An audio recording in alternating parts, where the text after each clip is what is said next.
Muchísimas gracias al profesor Henry por esta oportunidad de estar hoy aquí y por la extraordinaria amabilidad con que me ha recibido. Bueno, pues hoy quería hablar pues, de dos cosas. Por un lado, de unas nuevas perspectivas terapéuticas que se abren en tratamiento del hepatocarcinoma y por otra parte también de este proyecto de África, que era una de las razones también que me interesaba mucho hoy estar aquí, por si hay gente joven dispuesta a ayudar en la transformación de la asistencia sanitaria y la educación médica en África. Y esto se puede tratar al final, pero vamos al tema de la charla. Bueno, como saben perfectamente, este es el hepatocarcinoma, que es una degeneración neoplásica que aparece generalmente en más del 90% de los casos sobre un hígado cirrótico.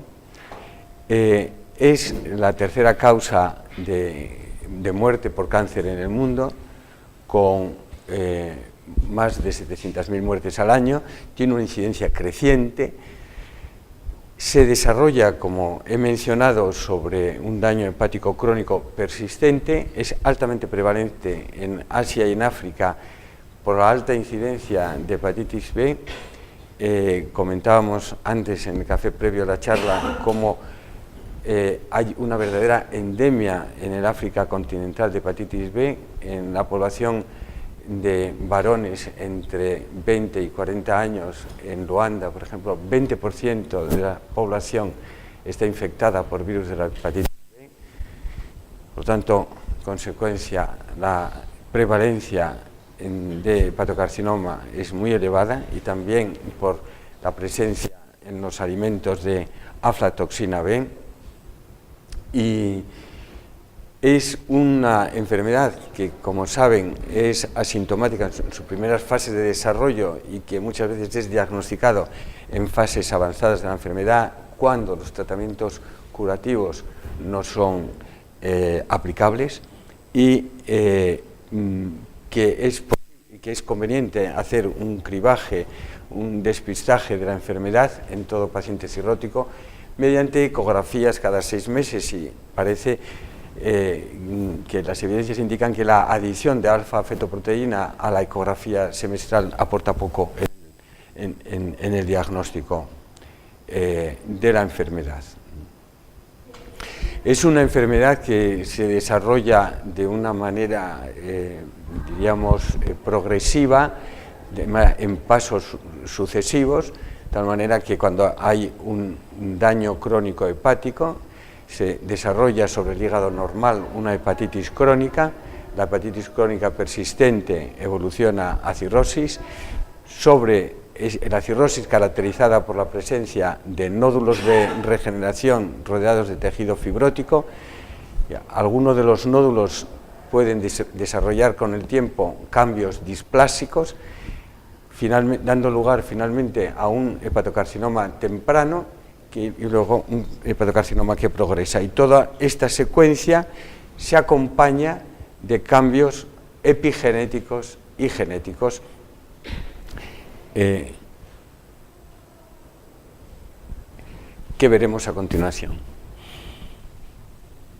Este es el esquema ya ampliamente difundido, universalmente aceptado, del Barcelona Clinic Liver Cancer, el BCLC, en donde se establecen 5 estadios: estadio 0, A, B, C y estadio D o terminal. En los primeros estadios es posible tratamientos curativos, bien por resección, trasplante o radiofrecuencia, y ya en los estadios intermedios y avanzados ya no se puede hacer otra cosa sino tratamientos paliativos, pero que prolongan la sobrevivencia, tanto con TACE como cuando está indicada. TACE, por ejemplo, no se puede hacer la quimoembolización transarterial cuando, por ejemplo, hay una trombosis portal, pero sí, en estos casos sí que se puede hacer radioembolización con nanopartículas de itrio, y cuando no es, y otra posibilidad es el tratamiento ya dianizado con inhibidores de quinasas como el sorafenib. Son tratamientos paliativos que prolongan la sobrevivencia. Sin embargo, en el caso del sorafenib, por Dios, la prolongación de la sobrevivencia es escasa, es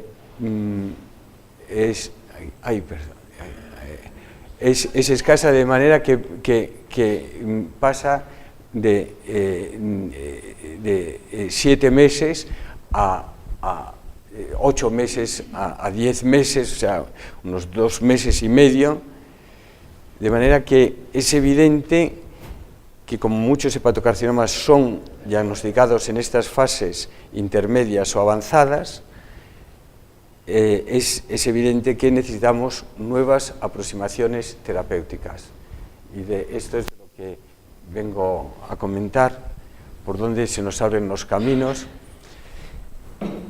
El tratamiento combinado dianizado tiene problemas porque ya un inhibidor de una quinasa que juega un papel fisiológico produce efectos secundarios. Entonces, cuando el tumor se hace resistente a esa quinasa y se quieren utilizar 2 inhibidores de quinasas, 2 tratamientos dianizados simultáneos, se multiplican los efectos secundarios. O sea, ya no es una vía fisiológica la que se inhibe, que afecta más a la célula tumoral, sino que son 2. O sea, es muy difícil combinar tratamientos dianizados sin tener efectos secundarios serios. Entonces, ¿cómo progresar? Entonces plantea el tema de la inmunoterapia del hepatocarcinoma. La inmunoterapia está revolucionando, como saben bien, en estos momentos el tratamiento del cáncer.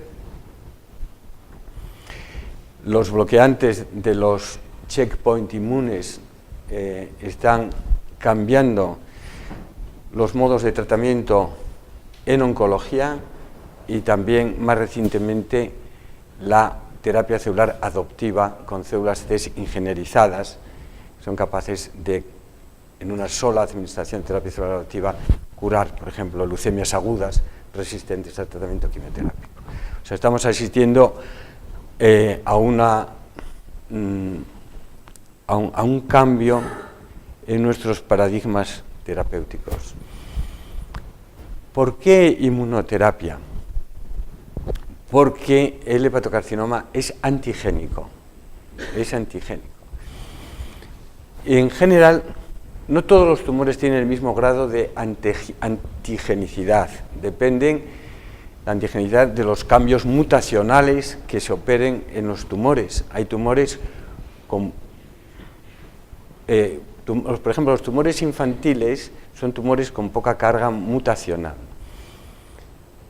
y son poco inmunogénicos, pero otros tumores, por ejemplo, como los debidos a la exposición crónica a la luz solar, que daña mucho el DNA e induce muchas mutaciones, como el melanoma, puede tener pues 1000 mutaciones. O sea, puede haber hay una tasa muy alta de mutaciones. Son otros tumores, por ejemplo, entonces, en el tratamiento inmunoterápico actúa muy bien y funciona muy bien y es muy eficaz en el melanoma. En los fumadores, en donde también el tabaco es mutagénico, en el cáncer de pulmón, también con alta carga de mutaciones, también funcionan bien. Un tumor que parecía que no era asequible a la inmunoterapia, pues ha visto que sí es sensible a la inmunoterapia. El hepatocarcinoma también tiene se estima unas 30 o 40, alberga unas 30 o 40 mutaciones genéticas, luego tiene una carga genética, es antigénico. Bueno, en toda célula transformada hay cambios genéticos y epigenéticos que producen disregulación de las vías de señalización y por lo tanto alteran la homeostasis tisular, hacen crecer a la célula anormalmente, pero al mismo tiempo alteran el transcriptoma tanto de RNAs mensajeros como de RNAs de los que llaman long non-coding RNAs, de los RNAs que no son codificantes, y estas alteraciones genéticas y epigenéticas se traduce en la aparición de antígenos asociados a tumores y de neoantígenos privados. A mí me gustaría que se tuviera claro estos dos. Esto es muy importante para la inmunoterapia que está empezando. Es decir, hay dos tipos de antígenos en los tumores, los TAA, los antígenos asociados al tumor, y los neoantígenos tumorales, que son de los antígenos privados. Y de estos antígenos privados derivan de mutaciones se llaman missense mutation, mutaciones no homónimas, que suponen el cambio de un aminoácido por otro. Entonces, al cambiar un aminoácido en una secuencia de proteínas, se hace antigénica. Si esa proteína es una proteína oncogénica que está impulsando la transformación tumoral, se dice, y la mutación de esa proteína normal, una proteína normal que al mutar se transforma, o sea, un proto-oncogen que al mutar se transforma en oncogen, y ese oncogen pone en marcha el tumor, se dice que esa es una driver mutation. Es decir, es una mutación que impacta en una proteína que tiene unas funciones de regulación del crecimiento celular normal, pero que al mutar se hace hiperactiva y pone en marcha el tumor. Aparece un oncogen. Entonces, esa mutación es una driver mutation. Pero el tumor, una vez iniciado como consecuencia de la driver mutation, el tumor experimenta otras mutaciones que hace que adquieran otros antígenos. Pero esos antígenos pueden afectar a proteínas que no tienen nada que ver con la transformación tumoral, es decir, que no promueven la transformación tumoral. Entonces se llaman passenger mutation. Entonces, desde el punto de vista de la inmunoterapia, nos interesa atacar a las driver mutation.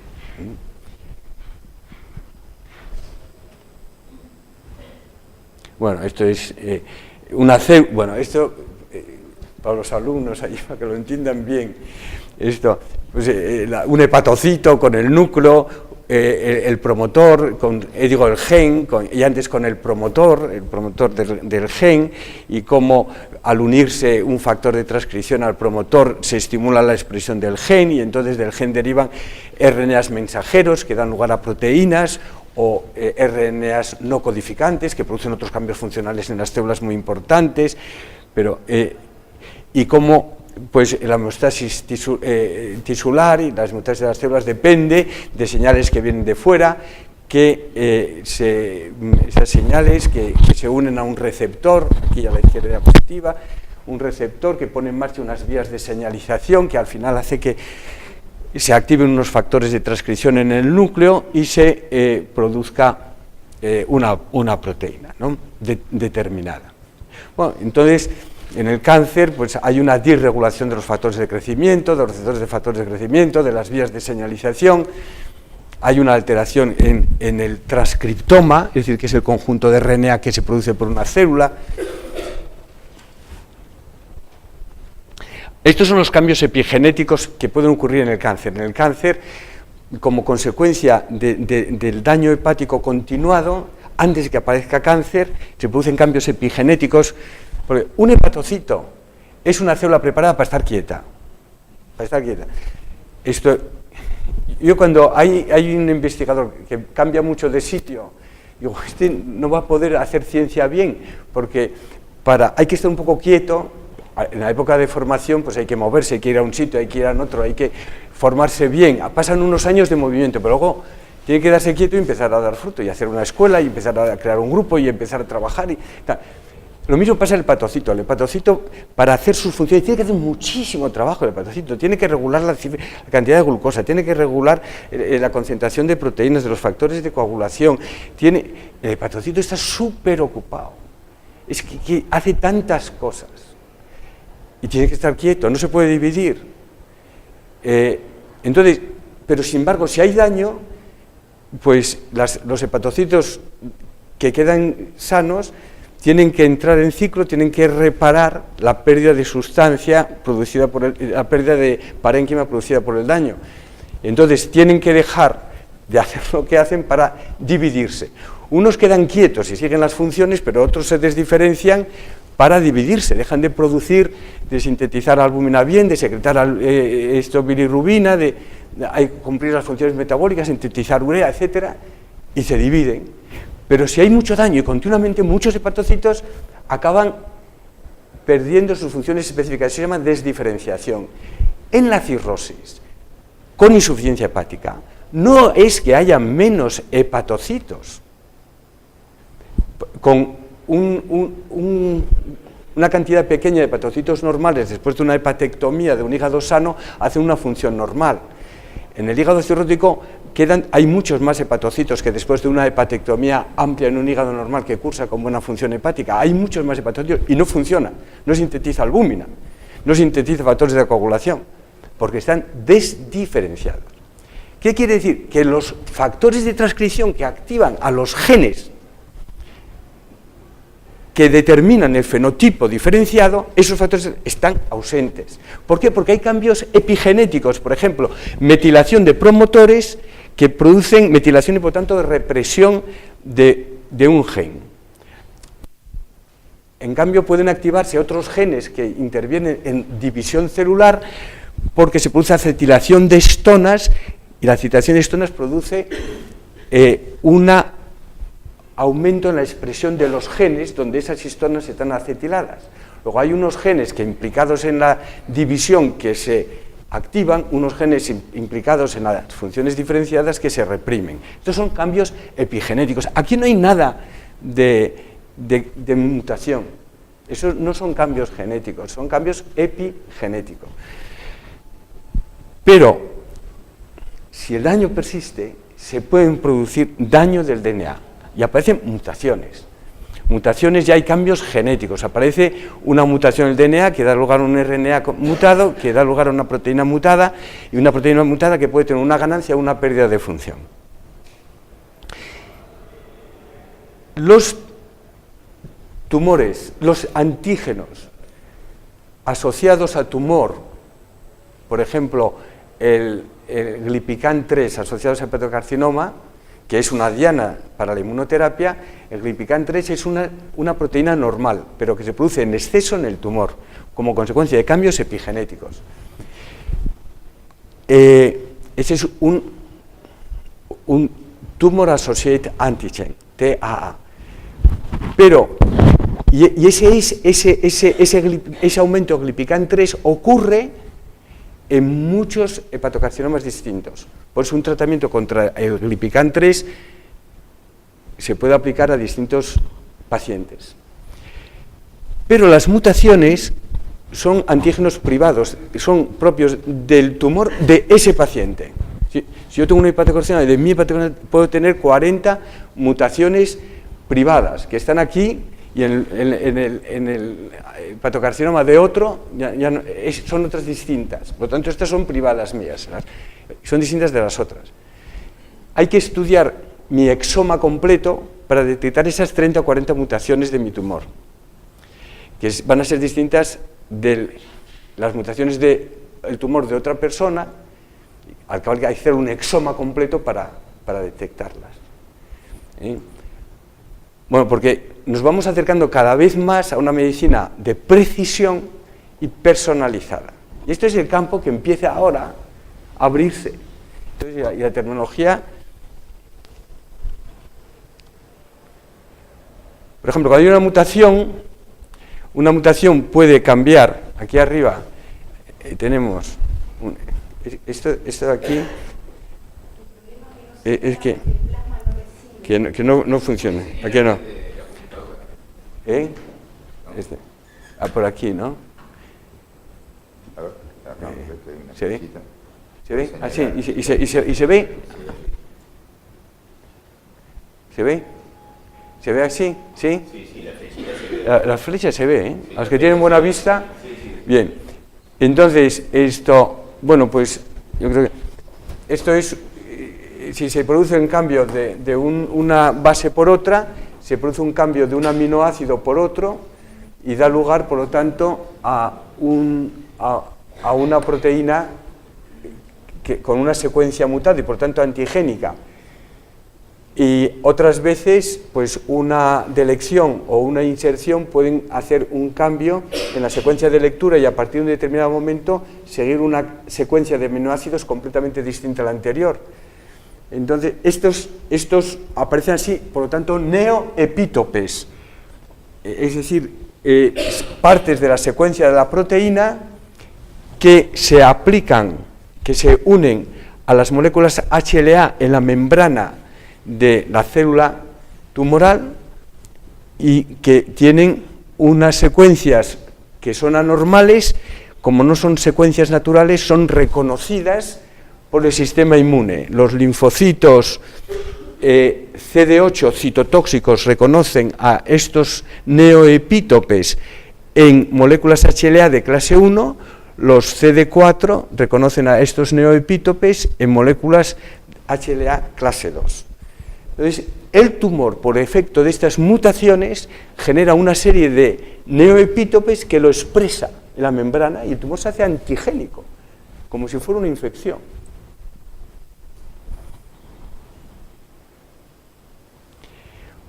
O sea, que tenemos los tumor associated antigens estos, que derivan de cambios epigenéticos, a veces de cambios genéticos, pero de cambios epigenéticos, que son antígenos compartidos por tejido normal y tejido tumoral, por ejemplo, los antígenos oncofetales, el CEA, por ejemplo, o el Glipican 3, y en el tumor se reconocen linfocitos con especificidad frente a TAA.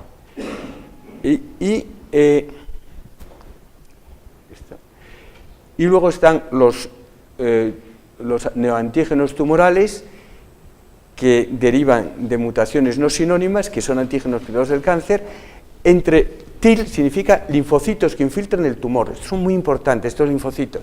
Estos TIL, o linfocitos que infiltran el tumor, están reconociendo a veces TAA y otras veces están reconociendo a neoantígenos tumorales privados. Y ya hemos visto que pueden afectar estas mutaciones, pueden ser driver mutation o passenger mutation. Y por ejemplo, un tratamiento inmunoterápico que afecte a una driver mutation aquí, pues será muy efectivo en el control del tumor. En cambio, si dirigimos la inmunoterapia luego el tumor sigue experimentando mutaciones, cambios genéticos, y aparece una rama aquí B, que luego tiene otra mutación, rama B, o sea, aparecen muchos clones dentro del mismo tumor, muchos clones con mutaciones diferentes, pero nos interesarían las que fueran las driver mutation, porque si no aquí eliminaríamos una parte del tumor, pero no los restantes clonos. Entonces, cuando encontramos una mutación en una proteína que sabemos que es muy oncogénica, pues bueno, pues esta puede ser una driver mutation y por eso nos dirigimos, tenemos que dirigirnos en esta dirección. Bueno, como hemos visto, muy brevemente, yo voy a ver si me doy prisa, es la respuesta inmune antitumoral. Aquí tenemos una célula tumoral con una proteína mutada. Esta proteína es procesada y se presenta, esto no es una célula tumoral, esto es una célula dendrítica, célula presentadora de antígeno, que ha captado antígenos tumorales, por ejemplo, derivados de células tumorales muertas, dañadas. Pues, entonces, por ejemplo, si tratamos un tumor con quimioterapia o con radiofrecuencia, se produce necrosis, se liberan antígenos tumorales que son captados por las células dendríticas. Estas procesan el antígeno y lo presentan en HLA de clase 2 a linfocitos T, que reconocen el antígeno por el TCR, su receptor de antígeno, que junto con señales de coestímulo, esta es una señal de coestímulo muy importante, se activa, libera interleuquina 2, interferón gamma, y también expresa estas otras moléculas como CD40 ligando, que al interaccionar con CD40 en la célula dendrítica hace que ésta libere interleuquina 12. Esto es muy importante, este es el inicio de la respuesta inmune tumoral. Para entender los futuros tratamientos de hepatocarcinoma tenemos que tener estas ideas muy claras, y si no nos va a costar entender por qué esto y lo otro, y por qué utilizamos este monoclonal en asociación con aquel otro, por qué hacemos estas terapias combinadas. CD4, que reconoce antígenos tumorales procesados en HLA de clase 2, que se activa. Esta señal hace que la célula dendrítica libere interleuquina 12, y la interleuquina 12 actúa sobre los linfocitos CD8, activándolos. Estos reconocen por su TCR, el receptor de antígeno, HLA, antígenos presentados por HLA de clase 1, este fenómeno se llama de la cross-transpresentación. La célula dendrítica activada tiene capacidad de presentar en clase 1 a los linfocitos CD8 antígenos, y este CD8, que es el citotóxico, se activa también con señales de coestímulo, con CD28 y que interacciona. Esta señal de coestímulo es muy importante. O sea que tenemos en la activación de cualquier célula del sistema inmune, tenemos la señalización TCR a través de TCR y la coseñalización a través de moléculas de coseñalización como CD28. Y es que los monoclonales que vamos a utilizar van a actuar a estos niveles. Por ejemplo, como veremos, facilitando la coestimulación. Entonces, este linfocito, que es un CD8 naïf o memoria, al activarse se convierte en célula efectora, y ya esta célula efectora reconoce estos mismos antígenos tumorales, pero ya en la célula tumoral. Y también actúan señales de coestímulo, y al activarse libera interferón gamma, perfora granzima, y se produce la destrucción de la célula tumoral. Y otra parte de la descendencia de esta célula que se activa y se divide son células memoria, CD8. Bueno, pues también la CD4 interviene en el análisis de células tumorales. De manera que este es un linfocito T que reconoce antígenos en la célula dendrítica, se activa y reconoce antígenos en la célula tumoral. Y hay señales positivas, como son la señal positiva que viene del TCR y todas estas que están en verde, que son señales de coestímulo. O sea, el TCR y las señales de coestímulo facilitan la activación del linfocito T, mientras que las señales estas inhibidoras inhiben al linfocito T. Y entre estas señales inhibidoras está el linfocito T, cuando se activa, expresa esta proteína que se llama PD1, y las células tumorales expresan PDL1, sobre todo cuando reciben el interferón gamma secretado por el linfocito T. Expresan PDL1, y esta interacción PD1-PDL1 inhibe al linfocito T. Hay otras también señales inhibitorias, como por ejemplo galectina 9 interacciona con TIM3, o CD86 al interaccionar con CTLA4. Estas moléculas, PD1, CTLA4, TIM3, es lo que se llama los checkpoints inmunológicos. O sea, en la respuesta inmune normal, estas señales negativas, estas señales inhibitorias para el linfocito T, atemperan la respuesta inmune y impiden que la respuesta inmune produzca daño celular. Pero estos immune checkpoints están sobreexpresados en el tumor y bloquean, como veremos, las respuestas inmunes antitumorales. De manera que tenemos aquí, en este esquema, tenemos el microambiente tumoral, las células tumorales, aquí en naranja, y luego un conjunto de células estas son las células tumorales, están linfocitos efectores que reconocen los antígenos de las células tumorales, pero hay en este microambiente otras células que están impidiendo la destrucción de las células tumorales, como por ejemplo los linfocitos T reguladores que impiden la acción de los linfocitos T efectores y liberan muchas sustancias inmunosupresoras en el medio. Están las células mieloides derivadas de tumor, que son células que liberan también, como veremos, muchos factores inmunosupresores. Las células endoteliales lo mismo. Está el estroma tumoral. O sea que tenemos en el microambiente T reguladoras, células mieloides supresoras, macrófagos asociados al tumor, fibroblastos asociados al tumor, células endoteliales, las propias células tumorales y las células dendríticas supresoras.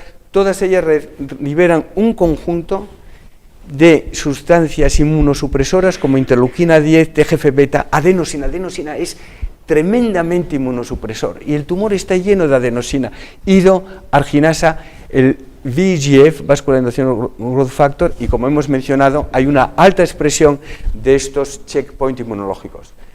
De manera que podemos aplicar la inmunoterapia en el tumor, como veremos, pero nos enfrentamos con la dificultad de este potente ambiente inmunosupresor del tumor.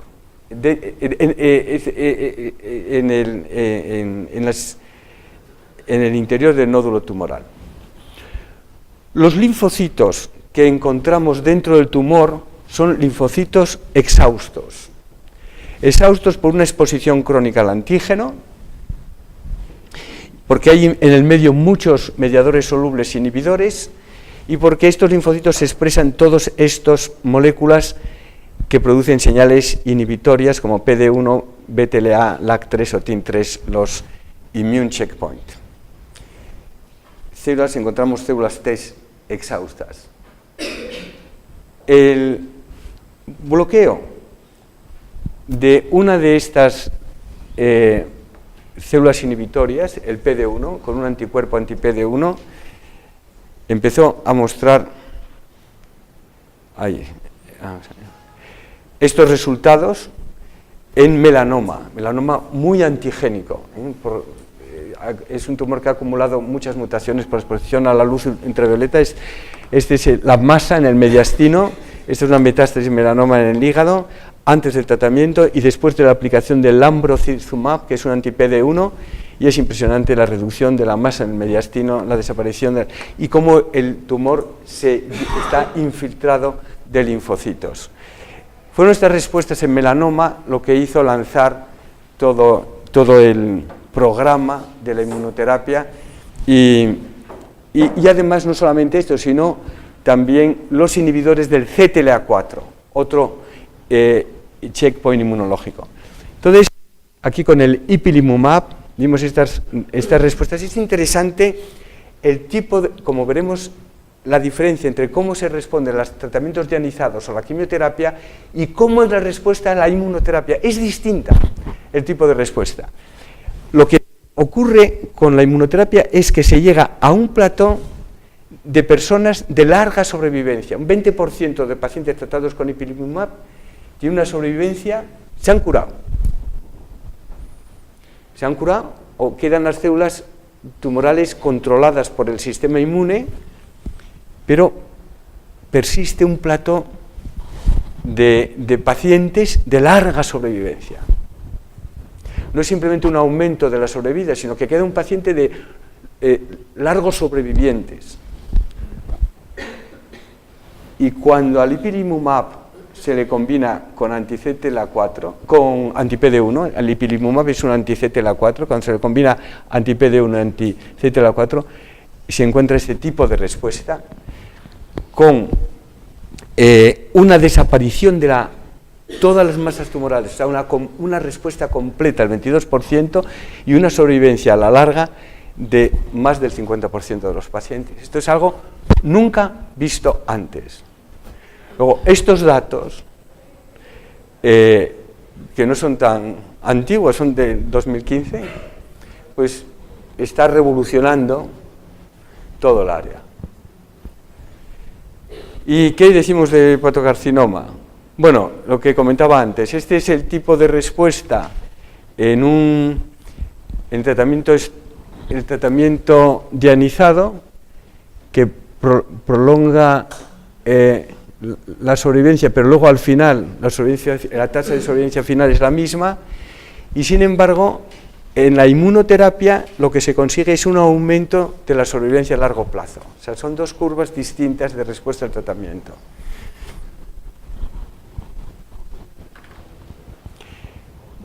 Bueno, ¿cómo?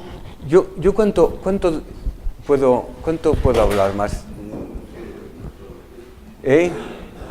Yo es que temo que no cansar a la gente, al auditorio.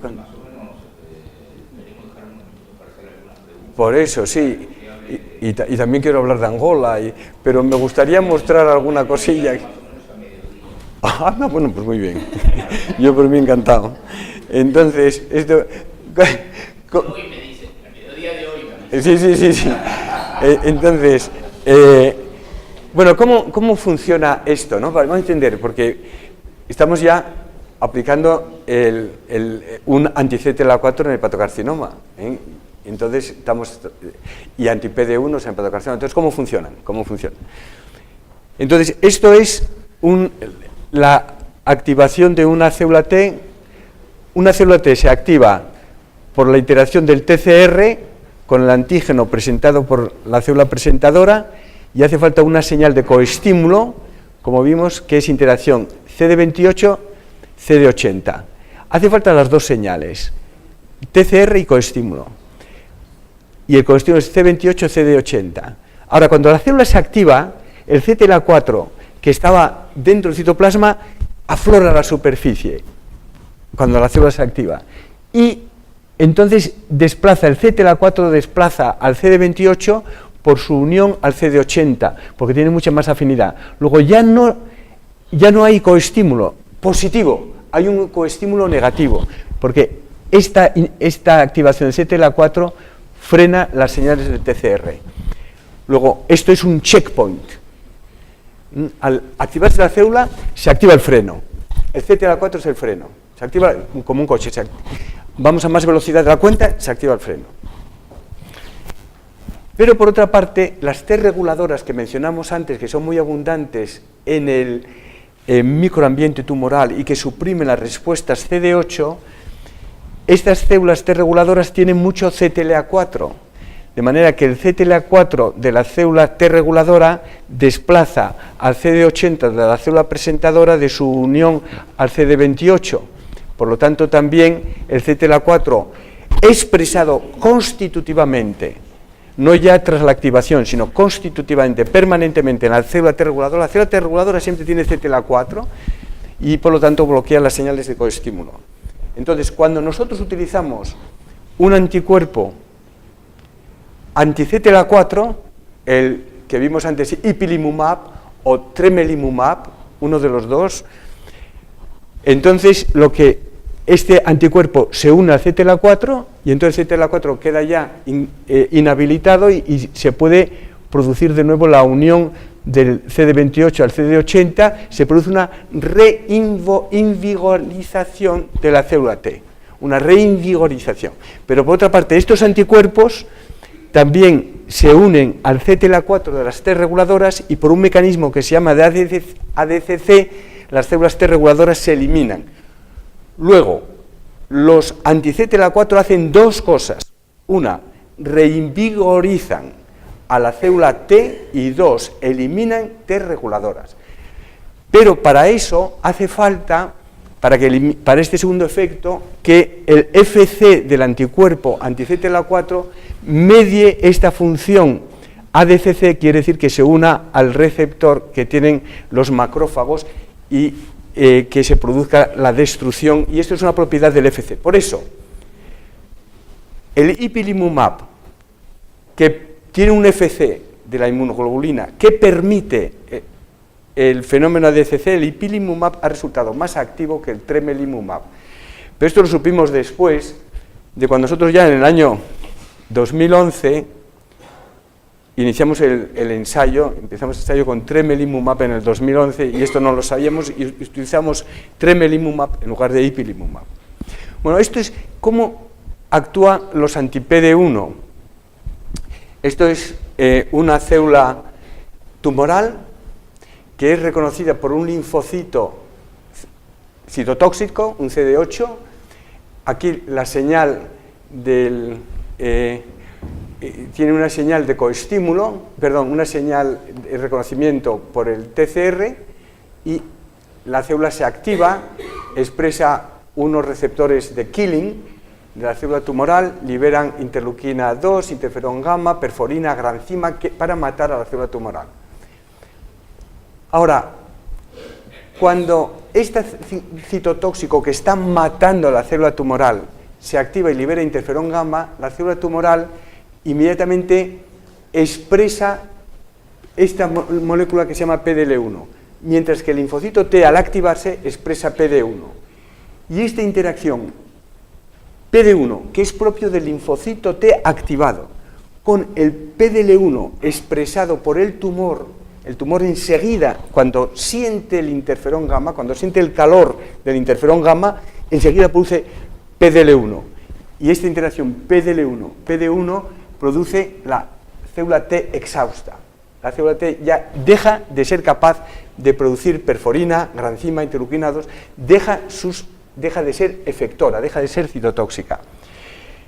En el microambiente tumoral, tanto los macrófagos asociados al tumor como otras células, como las células mieloides supresoras, también expresan PD1 y PDL1, y esta interacción de PD1-PDL1 en el microambiente hace que se libere interleuquina 10, y la interleuquina 10 es muy potente, es un potente inmunosupresor.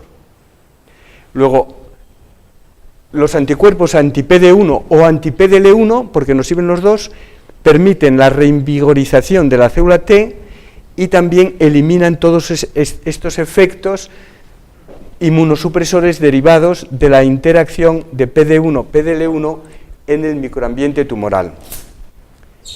Bien, esta diapositiva es interesante para comprender qué pacientes pueden responder a la inmunoterapia y quiénes no.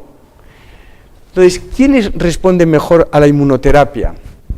Los que se llaman los tumores más inflamados, es decir, los que tienen más linfocitos. Estas células marcadas aquí en marrón son linfocitos T. Este es un anticuerpo anti-CD8 y se ven linfocitos T infiltrando el tumor. Este es un tumor inflamado. Son tumores, estos los inflamados, en donde hay CD8 en el tumor, hay expresión de PDL1, tienen mucha carga mutacional esos tumores y hay bastantes linfocitos infiltrando. Estos responden bien a la inmunoterapia. Otro tipo de tumor son estos en donde el infiltrado está en la periferia. Todas estas señales, que son los linfocitos CD8, están en el margen del tumor y no han entrado. Esto es muy interesante, porque cuando uno considera la posibilidad de tratar a nuestros pacientes con hepatocarcinoma con terapia celular adoptiva, que llegará, y llegará pronto, y cuando nosotros administramos los linfocitos, pues se pueden quedar ahí, en la barrera, sin poder entrar dentro del tumor, quedan excluidos del tumor. Son tumores estos en los que hay muchos linfocitos, pero rodeándolo, marginales, que tienen también carga mutacional, son tumores antigénicos, pero tienen un estroma reactivo y tienen un microambiente muy inmunosupresor, con muchas células mieloides supresoras que bloquean la entrada. Los progresos en la biología del tumor que nos hagan comprender por qué no trafican hasta aquí los linfocitos, se da un gran avance. Por ejemplo, una vía que impide al linfocito entrar es la vía Wnt. Entonces, por ejemplo, en el futuro, ¿podemos aplicar la inmunoterapia junto a inhibidores de Wnt? son dos maneras complementarias de tratar el hepatocarcinoma. O sea, tenemos que ir entendiendo el intríngulis de la biología del tumor para poder ir también diseñando nuevos tratamientos que sean eficaces. Bueno, y finalmente tenemos estos tumores que no hay ninguna infiltración, son inmunológicamente ignorantes, son tumores con poca carga mutacional, por ejemplo, en casos de tumores en los niños donde hay un oncogen ya que está ahí hiperactivado y que pone en marcha muy tempranamente el tumor, que no hay pocas mutaciones, son tumores de alta proliferación, con poca expresión de clase A1 y donde con una carga mutacional baja o inexistente. O sea que tenemos que distinguir esos tres tipos de tumores. ¿Y qué se utiliza en el tratamiento, en la inmunoterapia del cáncer? Pues también esto hay que tener claro las herramientas que disponemos. Disponemos de vacunas, disponemos de anticuerpos las vacunas de distintos tipos, de péptidos, RNA o basadas en células dendríticas, anticuerpos monoclonales contra los checkpoint inmunológicos, también anticuerpos que activan a las señales de coestímulo positivos, es lo que llamamos anticuerpos inmunoestimuladores. Tenemos la terapia celular adoptiva que se puede hacer con células ZIC. ¿Qué son células ZIC? Son células tomadas de sangre periférica, simplemente células mononucleares de sangre periférica activadas con citoquinas, se activan y se reinfunden. Una manera muy inespecífica de tratar, se llaman, esto quiere decir cytokine induced killers, o sea, células killer, células que matan, inducidas por citoquinas, ZIC. Luego están los TIL. Los TIL son los linfocitos que infiltran el tumor. El cirujano nos da el tumor, aislamos los linfocitos infiltrantes, los expandimos con anti-CD3 para que se multipliquen y los infundimos de nuevo al paciente. Esto es más eficaz, los TIL. Con los TIL se pueden hacer luego muchas cosas. Bueno, luego podemos utilizar células T de sangre periférica ingenierizadas con un receptor T dirigido frente a un neoantígeno tumoral o contra un TA, pero generalmente contra un neoantígeno tumoral. Y luego tenemos las células CAR-T, que son células en las que no se le pone un TCR, o sea, un receptor T, sino que se les pone en la superficie la parte variable de un anticuerpo monoclonal que permita reconocer el antígeno. Estas CAR-Ts son las que en los últimos años se está extendiendo muchísimo el uso, sobre todo en el tratamiento de las leucemias, como mencionábamos al principio. Pero hay que introducir su uso en los tumores sólidos. Luego está la terapia génica. Luego hay, por ejemplo, la radioterapia y puede producir también un tipo de muerte celular que es inmunogénica. Podemos hacer que se liberen más antígenos, la radiofrecuencia también, y finalmente podemos utilizar fármacos que cambien el microambiente, por ejemplo, inhibidores de adenosina, inhibidores de IDO o la quimioterapia. La quimioterapia puede favorecer a la inmunoterapia cambiando el microambiente tumoral. En el hepatocarcinoma hasta ahora se han utilizado vacunas y ZIC. Las vacunas podemos decir que no han tenido ninguna eficacia en el tratamiento de hepatocarcinoma. Y los ZIC, en combinación con quimioembolización, han permitido reducir la tasa de recurrencia del tumor y también en combinación con resección. Pero son resultados modestos, pero los ZIC han mostrado eficacia en combinación con tratamientos de resección o quimioembolización. Los anticuerpos monoclonales, el primer estudio lo hicimos en nuestro centro, en la Clínica Universitaria de Navarra, con un anti-CTLA, este es un trabajo publicado en Journal of Hepatology, que ahí fue comentado en un editorial de Peter Gall y de Sprints. Y dice, bueno, pues cuando salió este trabajo, estamos en el amanecer de la inmunoterapia del hepatocarcinoma. Y entonces, a partir de ahí hubo mucho interés. ¿Qué conseguimos nosotros en este estudio? Pues lo que bueno, tratamos solamente 20 pacientes, 17 que fueron, diríamos, los pudimos utilizar para estudiar y evaluar la respuesta antitumoral. Vimos que el tratamiento se toleraba muy bien, o sea, el perfil de seguridad era muy bueno, no tuvimos efectos secundarios. Es una de las cosas estupendas de la inmunoterapia. No tenemos efectos secundarios. Podemos tener efectos secundarios de potenciación de algunas enfermedades autoinmunes. Por ejemplo, algún paciente se quedó con hipotiroidismo por tiroiditis autoinmune, pero no tenemos los clásicos efectos secundarios de la terapia dianizada, por ejemplo, o de la quimioterapia. De manera que un buen perfil. Esos son todos los aspectos atractivos de la inmunoterapia.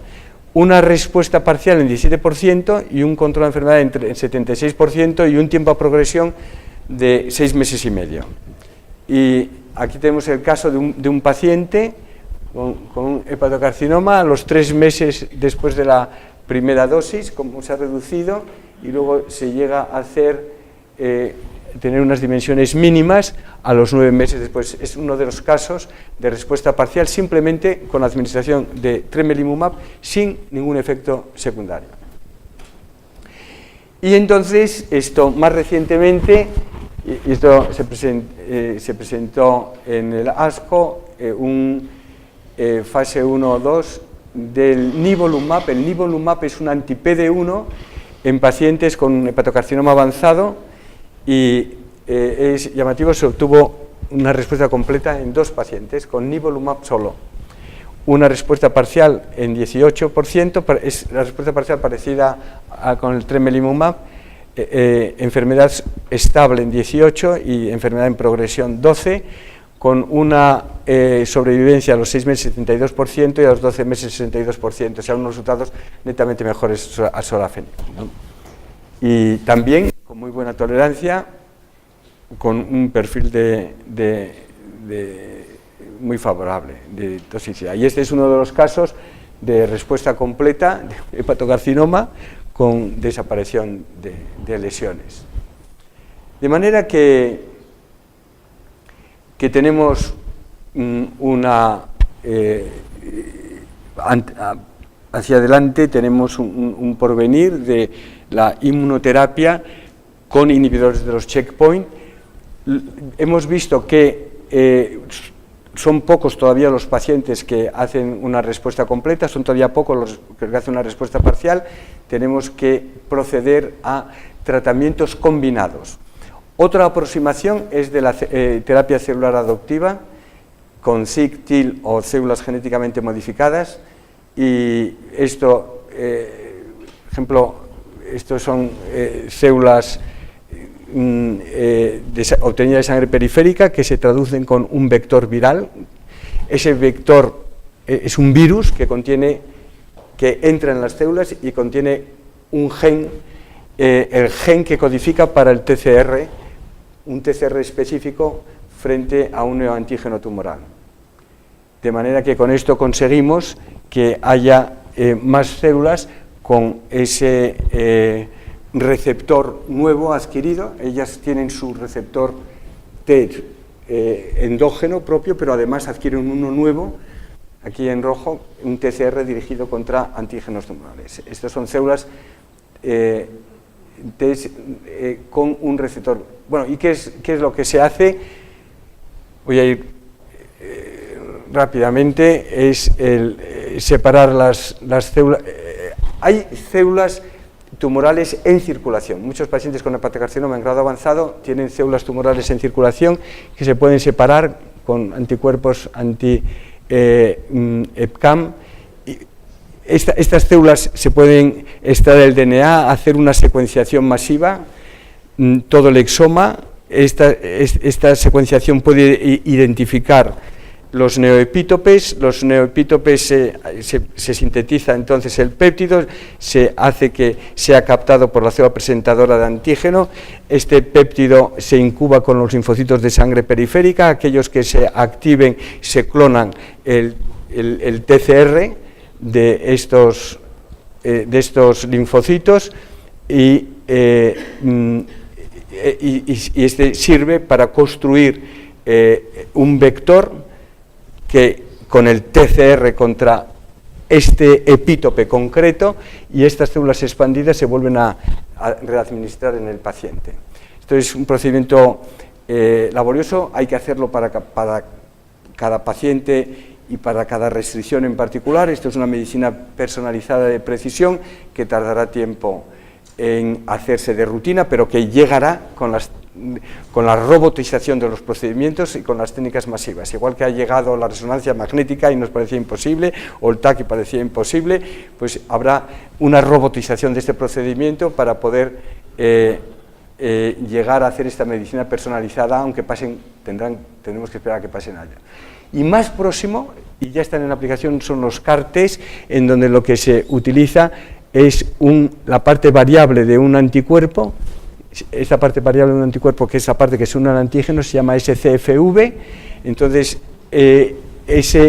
se obtiene el anticuerpo monoclonal contra un TAA o contra un neoepítope, pero muchas veces contra un tumor associated antigen, y de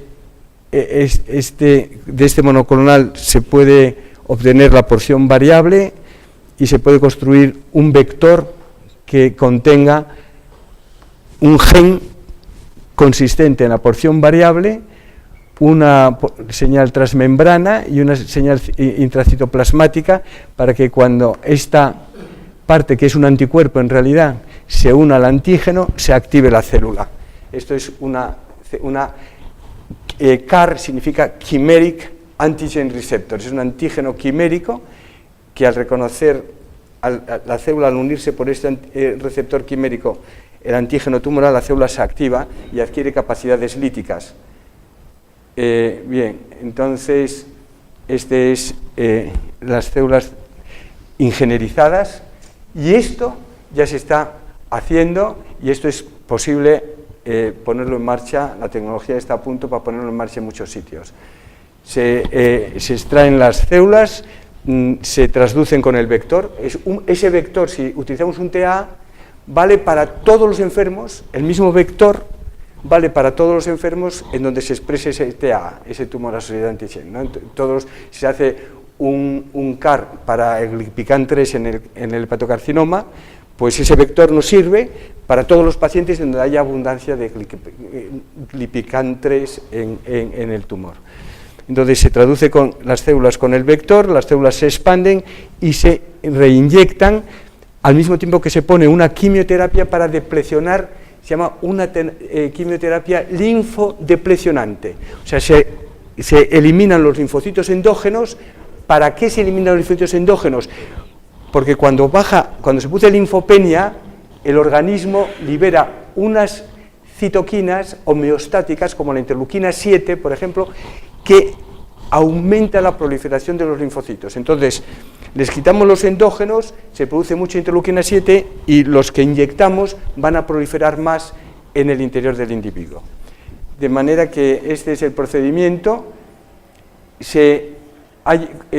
Con células CAR-T dirigidas contra CD19 que se expresa en la membrana de los linfocitos B, se ha llegado a un 90% de respuestas completas en pacientes pediátricos y en adultos con leucemia aguda linfoblástica. Y se obtiene una respuesta entre el 50 y el 100% en pacientes con linfoma difuso B, en el linfoma folicular y en el linfoma linfocítico crónico. De manera que son tasas de respuestas muy altas. Cuando aprendamos a hacer esto en hepatocarcinoma, pues estamos ya en otro escenario. Bueno, se están haciendo CAR-Ts contra antígenos asociados a tumor presentes en el glioma, en el mesotelioma, en cáncer de próstata metastático, etc. Y en otra serie de hemopatías malignas. Y esta es, en Estados Unidos, 48 ensayos clínicos, 8 en la Unión Europea, 19 en China, bueno, aquí está Uruguay. Entonces, esto hay que, en toda América Latina no hay ninguno. Esto no puede ser y hay que subsanarlo, de que esto haya pronto también ensayos con CAR-T también en Latinoamérica. Bien, el problema, quiero también señalar este punto que es de interés. El problema de utilizar TAA es que los TAA, como dijimos antes, se pueden expresar, pero también en tejidos normales, aunque sean en pequeñas cantidades. Por ejemplo, pues el CEA se puede expresar en el cáncer de colon, pero también en otros tejidos. Entonces, o tejidos, por ejemplo, oncofetales, como el MAGE, se puede expresar no solamente en el melanoma, sino en otros tejidos. Entonces, este es un CAR que reconoce un TAA presente en la célula tumoral y destruye la célula tumoral. Pero si está en una célula normal, ese TAA, esa célula normal va a ser destruida también por el CAR. Estos se llaman efectos on target, porque la diana es la correcta, on target, pero off tumor, fuera del tumor. Entonces, estos efectos on target, off tumor, son muy peligrosos. Por ejemplo, después de un tratamiento contra un antígeno, el MAGE, expresado en distintos tipos de tumores, 2 pacientes entraron en coma y subsecuentemente murieron porque las células se atacaron, porque ese MAGE, ese antígeno en concreto, se expresa también a bajo nivel en cerebro. Por lo tanto, estos efectos secundarios hay que tenerlos en cuenta y por eso se utilizan estrategias para que cuando vemos que un CAR-T puede producir un efecto on target of tumor, poder eliminarlos, ¿no? Y hay varias vías, modos de eliminarlo, que no voy a entrar, pero quiero terminar con esto. Tenía todavía más material, que es lo que yo he hecho, que es la terapia génica, pero lo voy a dejar porque es imposible, y entonces ya voy a terminar aquí, y no voy a hablar de terapia génica, pero es interesante esta estrategia también para el futuro, y es que, como decimos, para la ingenierización de células CAR-T, un linfocito T se activa con 2 señales, el TCR y la señal de coestímulo, ¿no? Entonces podemos, por ejemplo, dirigir un linfocito ingenierizado no contra un solo antígeno presente en el tumor, sino contra 2 antígenos presentes en el tumor, de manera que con un receptor que lleva una señal intracitoplasmática correspondiente al TCR reconozca un antígeno, y con otro receptor que lleva una cadena intracitoplasmática correspondiente a las señales de coestímulo reconozca el otro antígeno. De esta manera, si los 2 antígenos están en el tumor, la célula podrá lisar el tumor. Pero cuando consideramos 2 antígenos, es muy raro que los 2 coincidan en la misma célula normal, de tal manera que en la célula normal va a ser reconocida solo por uno de los 2 receptores y entonces no dañará a la célula tumoral. De manera que los CAR-Ts biespecíficos o incluso triespecíficos pueden aumentar mucho la eficacia y la seguridad. Y ya aquí lo voy a dejar y estoy abierto a preguntas y luego hablar del tema de Angola.